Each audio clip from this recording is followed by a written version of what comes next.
Welcome into another season of Dolphin Tales presented by Baptist Health, and we've got another great season of interviews with student athletes, with coaches, with administrators, and with alums. And I'm Scott Manze, glad to be joined by my co-host Pat Sitkins for another year of Dolphin Tales. And we've got special guest Athletic Director Alex Ricker-Gilbert on to lead things off. But Pat, really the idea here was to kind of reflect a little bit on what was the last year and then kind of gear into what a new landscape in college athletics looks like, a new year, the 2021-2022 season. Yeah, it's we had the idea right before COVID really hit, and to go through 29 episodes and be able to tell the stories. Looking back on season one, it's really what we had envisioned. To be able to bring alumni back and bring them on campus as much as we could, just catch up with them and see what happens once you get through the university, once you're done playing. So to see people at public companies, to see producers out in Hollywood, people that are still playing athletics, are still very involved in coaching and things like that. It's been incredible. So yeah, the idea of today was to bring Alex in and talk about what happened last year with just not a very standard season, to say the least, and just hear about what's going on now. Alex, I mean, this was a year that was unlike any other last year, and now we're kind of transitioning a little bit going forward. It's not quote-unquote normal yet, but what ways have you seen things already kind of settling in this year versus last year when we were at this time? Well, we're playing our fall sports in the fall versus last year playing them all in the spring. I do think, and first and foremost, thanks for having me on for season 2, but I do think there is quite an adjustment still. I think last year was challenging in and of itself to just get our student athletes on the field, and that was the goal. And the playing surface, the court, wherever it is they played, and we were able to do that. And this year, I think the adjustment is trying to balance COVID still, get our student athletes on the playing surface still, but then revert back to some of what we did pre-COVID.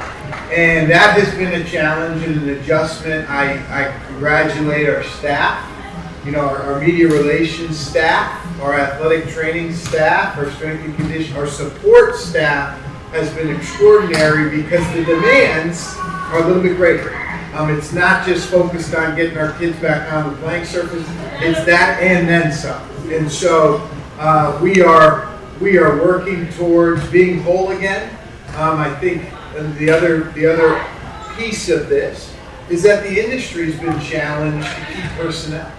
Last year was so tough, and you're seeing it all over the country, that personnel are moving around the country. People are leaving the industry. People are coming into the industry. And so we're moving and shaking in that regard. You just added somebody to your staff yesterday, maybe 2 people to your staff yesterday, all while trying to get this thing going. So it's good to be back to more normalcy, but there's definitely still a major adjustment. We're not through it. There you go. Well, looking at getting through last year and, for everything that happened, you guys still had a tremendous year. So talk a little bit about the championships and some of the success you guys had on the field. Yeah, it was extraordinary to reflect on, be a part of, and a lot happened. I think that helped with some of the fatigue, was winning, and it always does.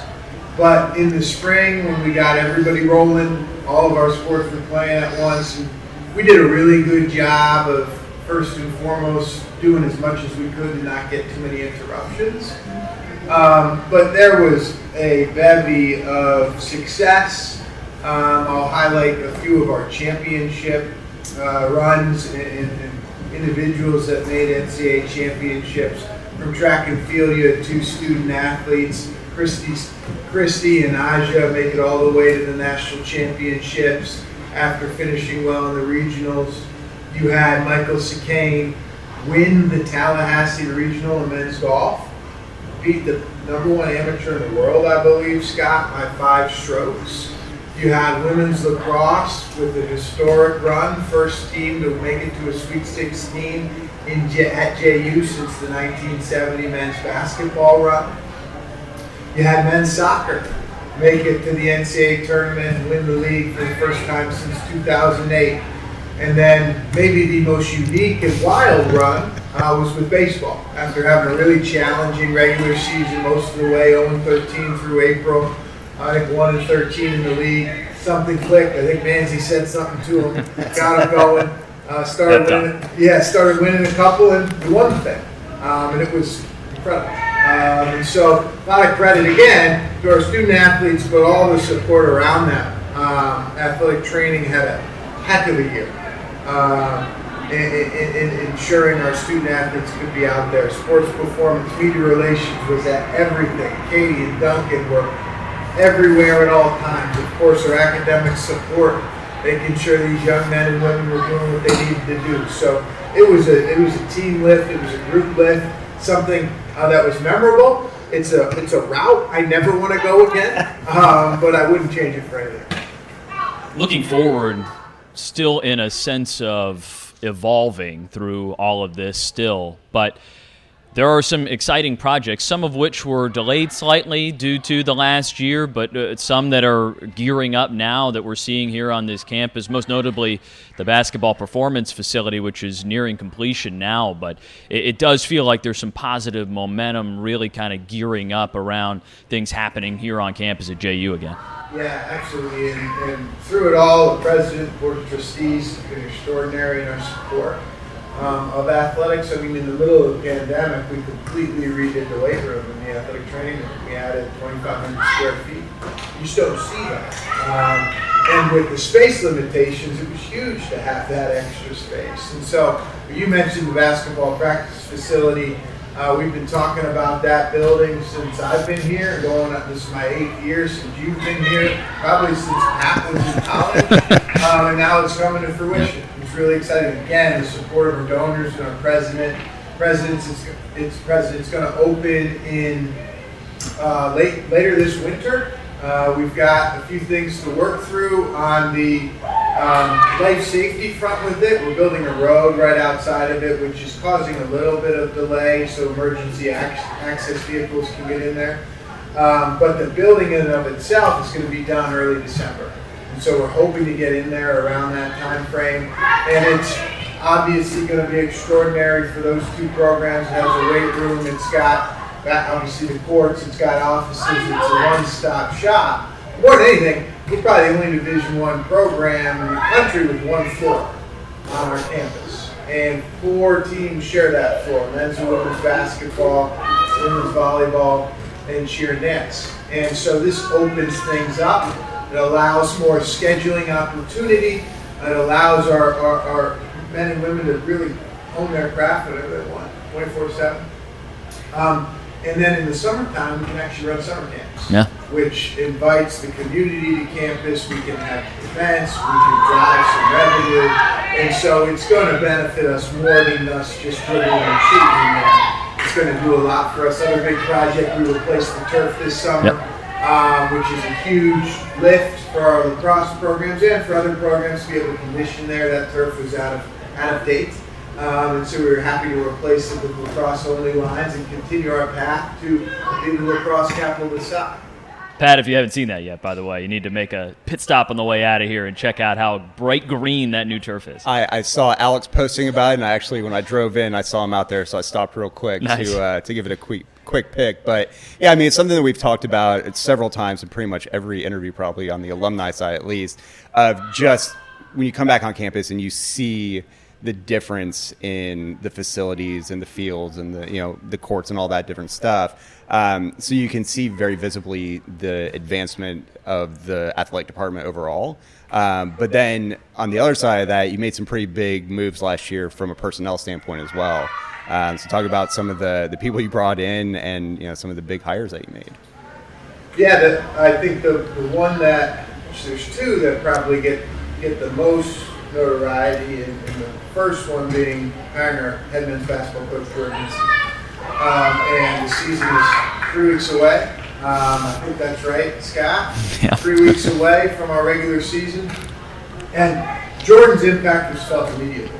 And obviously I think it's pretty public about some of the recruits he's been able to land, and we've got a lot of new bodies. And so we've got 9 new student athletes, and so I think you're going to see that team get better with time, better as the season goes, as they get more used to each other. But more than anything that I've noticed is sort of the emphasis and the priority he's put on having our young men be part of the community. They are at all of our events. They are interacting with other teams. They are involved in non-athletic events, and that's a change. I'll never forget, and this sort of sums it up. We played UNF a couple weeks ago in men's soccer, and we beat them. It was an intense environment, 1-0 on a penalty kick. And I stayed after the game. It was probably 20, 25 minutes after the game. I'm walking off, and I hear this cheering coming from the field house. And the men's basketball team had waited after the game for the soccer team to enter the locker room. And we're greeting them and cheering them on. And there was no video camera or cell phone videoing it or taking pictures. It was them just genuinely supporting their fellow student athletes. And that was on their own. That wasn't with Jordan telling them. He's invoked that, but that has become more organic in their understanding the importance of lifting the rest of the department up. So Jordan has really instilled that culture that we need for men's basketball to lift the rest of our department and campus up. That's been the most noticeable thing. And then D. Brown, another big hire, welcoming one of our favorite alums back to campus to work really hand in hand with me in building our culture in athletics and serving as sort of a coach's coach, a coach's mentor, being there as somebody who is a voice for our student athletes, and also helping on the other side of campus with admissions and fundraising and marketing. There's nobody quite better than that, and to have him back home in Jacksonville has been nothing short of extraordinary. We're really excited about it. I want to congratulate his daughter, Lexi Brown, on winning the WNBA championship the other night with the Chicago Sky. And Lexi was happy, but if you see videos of D, he might be even happier. Really proud dad, which was really cool to see. Yeah, he was making the rounds on social media on I think it was Friday or Saturday night when he was up there, and it was cool to see, and great accomplishment for that franchise, their first ever WNBA championship as well. Looking forward a little bit, I mean, I know it's forecasting some, but all we hear about is how the world will change in ways coming on the back end of this pandemic as we continue to move into a more normal world state, if you will, but a new normal. What does that look like in college athletics? That's a $10 million question, Scott.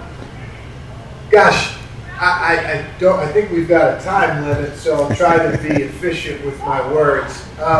It's hard to say, first and foremost, but I think that at the national level, you're seeing some communication about the governance of the NCAA changing. There is going to be a constitutional change at the bare minimum, and what that means is there's an overarching governing body, the NCAA, who is actually governed by a group called the Board of Governors, and so they oversee all of Division 1, 2, and 3. It's a group of presidents.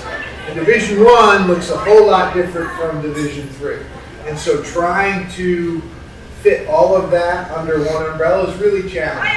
And it's even more challenging in the environment where transfers have become a free agency market. There's name, image, and likeness where there's student athletes at the Division 1 level making 6-7 figures, and at Division 3 level, the same revenue opportunities just aren't there.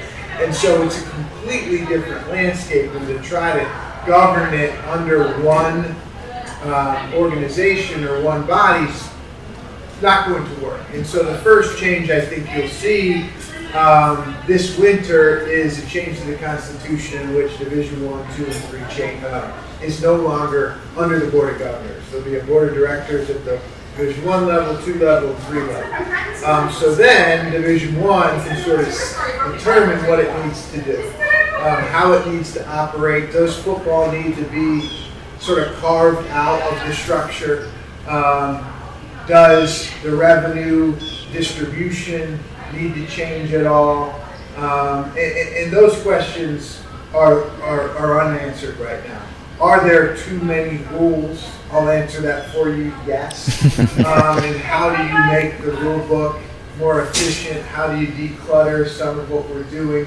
How do you make the enforcement process more realistic?